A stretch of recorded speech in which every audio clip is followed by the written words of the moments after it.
Welcome to episode 22 of my premium podcast experience and Friends, hosted by Splash Jordan. As I looked at a calendar today, I couldn't help but notice that October is pretty much over and 2016 is almost all the way wrapped up. In this short amount of time left, I want to be as impactful as possible. I want to hear from as many people as possible. For the entire month of December, I'm going to post 30 episodes in 30 days, and I want you to be on one of those episodes.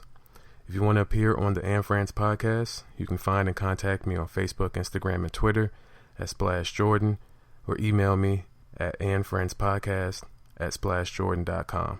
The complete library of my podcasts are available at splashjordan.com. As always, if you like this podcast, please like, comment, share, rate, and review this podcast on iTunes and Google Play. My guest this week is a professor, public defender, and philanthropist.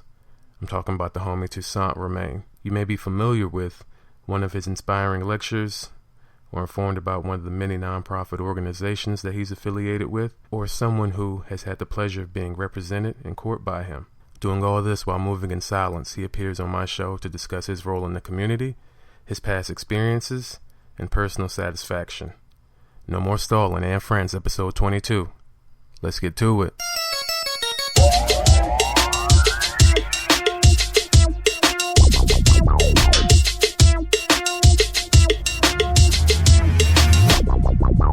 So, tell me a little bit about you first, I guess to get started. Yeah, so I was born in Brooklyn, New York. My parents are from the islands, from the Caribbean. Okay. My dad's from Dominica. My mother's from Barbados. Really? Yeah. So I was born in Brooklyn, New York. Parents got divorced. Mom moved to California. So I grew up in San Diego, California, or northern San Diego, a place called Temecula. And then went back to high school in New York City. Okay. Went to a private all-boys school.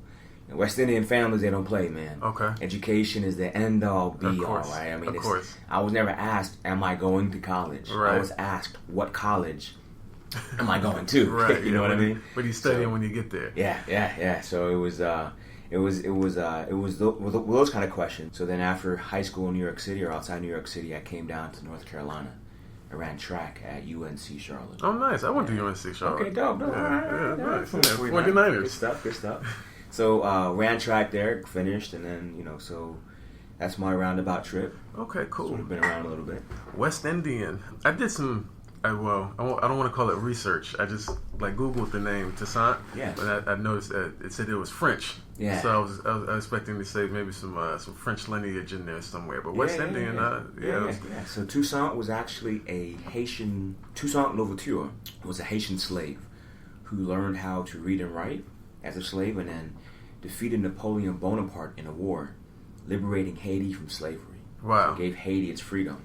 And so there's Toussaint, everything in Haiti. It's a very popular last name. And they speak like some kind of They do. It's a dialect of French. Right, okay. My father's island does as well. Okay. And there's a Toussaint Day in France, which means All Saints Day. Right. So it's a common name in the island. Okay, cool. A lot to live up to, though, right? Right. Yeah, that's a lot. I didn't get any part of that in my one Google search. Yeah. So, wow, that's super interesting. I would say that you're making pretty, impactful changes, especially in this community, which is super rare to see. Yeah, I appreciate it. Definitely. So, my introduction to you was the Anderson Cooper interview during the Charlotte protests during the Keith Lamont Scott investigation. Absolutely. How did that happen? Did they seek you out, or did they kind of just notice you, or? Yeah, I think they just noticed me. And if I can just back up. Sure.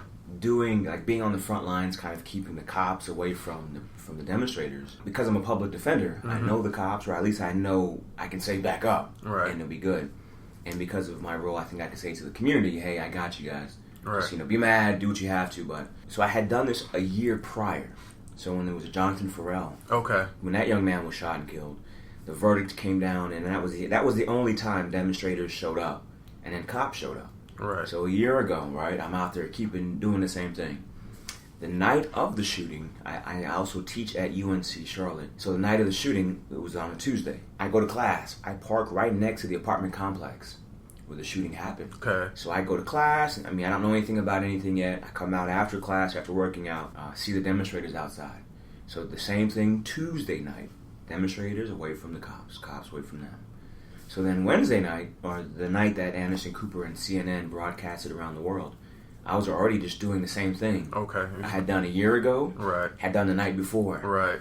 And was just kind of, keeping folks away. So that's your comfortable zone, is that area in between angry protesters and armed police. But as a public defender, man, that's what we do.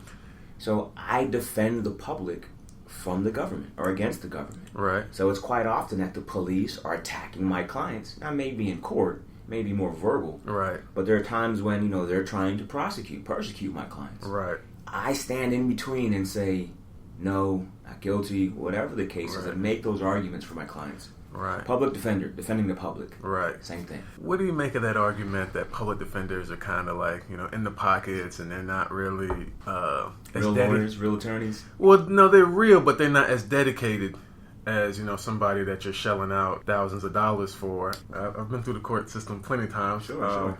And I rely on the public defender. I'm like, yeah. hey, I need you. Yeah. Like, because I know I cannot afford this other person. So, so my relationships with, these individuals typically is solid.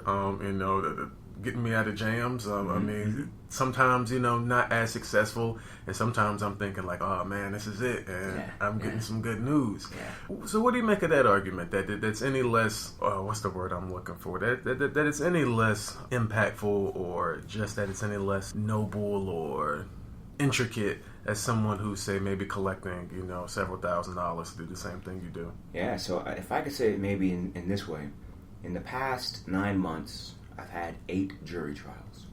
Was the number 1 on the trial order. These are habitual felon cases. So these guys, if we win, done. If we lose, they're facing life in prison. It's over for them. Okay. And they're the ones that decide to go to trial. Won 5 of those trials. Wow. Lost 2. We pled 1 midway through for a much better sentence. Okay. That's impactful. That is. But here's the other thing, other side of this. I also have a lot of clients who they're facing so much, the facts and the evidence are there. Mm-hmm. I mean, and it's inevitable what the outcome will be. Right. So I can, on one hand, have clients who love me. At the same time, have clients who absolutely hate it. Right. But as long as I'm being the same in between in my representation for them, okay. It's a quote from Rudyard Kipling from a poem he wrote. If you can treat triumph and disaster, and treat those 2 imposters just the same. Nice. Right? As long as I'm the same in what I do for the cases that I win, and I've given the same energy and opportunity for the ones that I've lost, I can only just do me and do my part. Folks may hate it, but here's the thing. If you pay someone money, they can't change the facts. Right. They can't change the facts. Most lawyers who you pay money to get to pick and choose who they take money from. So if you have a case that's a losing case, and you want a trial, they're not going to tarnish their names. They're going to give you back the money. Right. Say go find somebody else. Public defenders do have a bad rep, and we've earned it to a large degree. But at the same time, there are public defender individuals who are doing phenomenal work, who know more law than most other lawyers, who are in the courtroom with these judges and DAs and know what their personalities are. There's another quote, a good lawyer knows the law.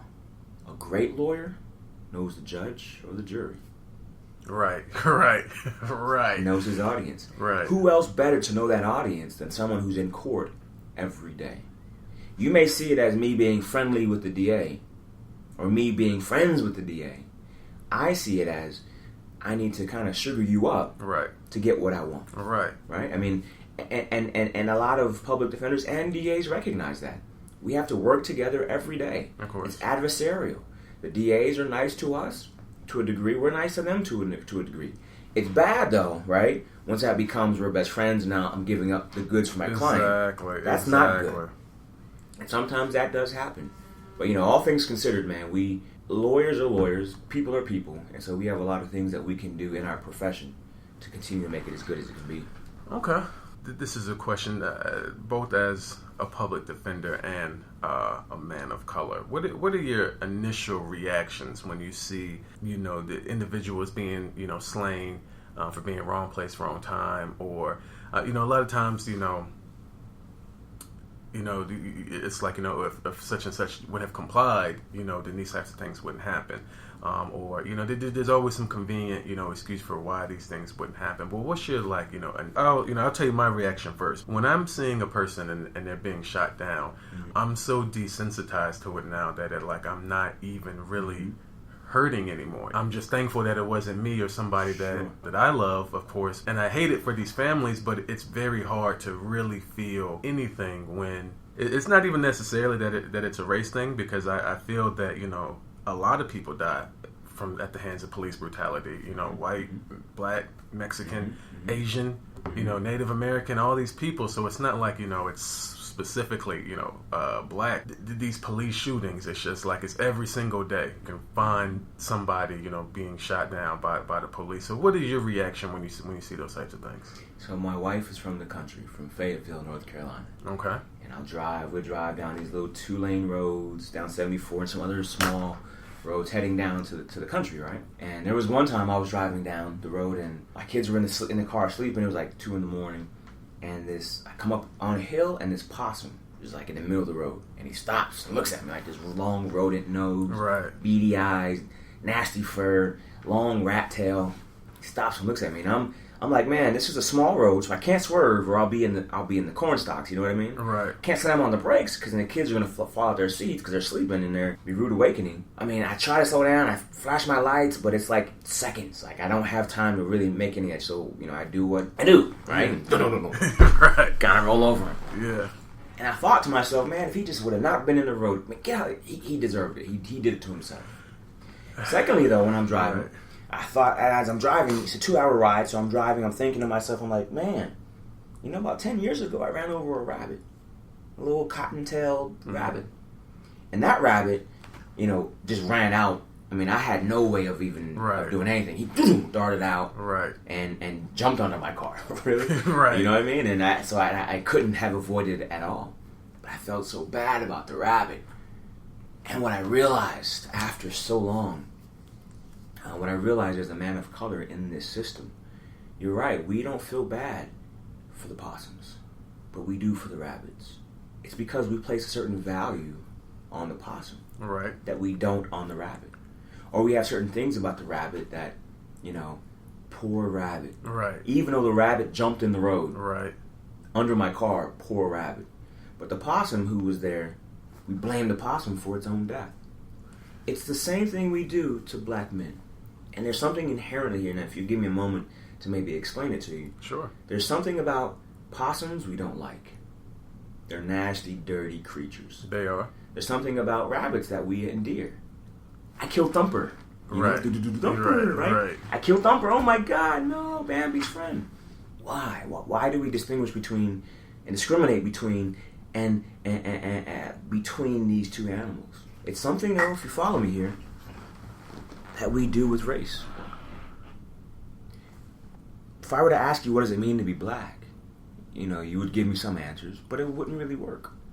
I've studied this thing for years and years and years and years, and if you again just permit me to say, but there was Jonathan Ferrell's lawyer who was a guy named Michael Green. He had defended this cop who shot and killed Ferrell.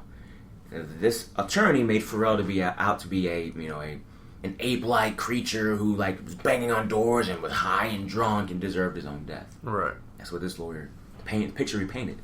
Much like painting a picture about being a possum. He made the victim the possum. But then the black community really began to call him a sellout and challenge his blackness. To an extent that he said, I'm the blackest person I know. Right? And it got me to thinking, man, what does that mean to be the blackest person, period? So I thought of him in particular because he gave some description. And it was like, all right, well, he says that he is, he's a married man, Ivy League lawyer. You know, he was a rounder fellow, heavier set, short arms, kind of waddle when he walks. Talks like Carlton from The Fresh Prince, with less bass. Right. You know what I mean? His wife is, is a white female, blonde hair, blue eyes, prosecutor. You know, he has 2 parents that raised him. And as I was going through those categories of him, none of that really spoke to me as to justifying why he thinks he's the blackest person he knows. Right. It doesn't make sense. So I had to take those same categories, right? And I got 2 images: Barack Obama and Eminem. How does Barack Obama walk? Well, he walks with a suit and tie, very astutely. How does Eminem walk? Right, baggy clothes, kind of slouching, with hands talking. Right. How does Barack Obama talk? Well, he speaks, very, articulately enunciates every word. Of course. Eminem? Well, you know, it's easy.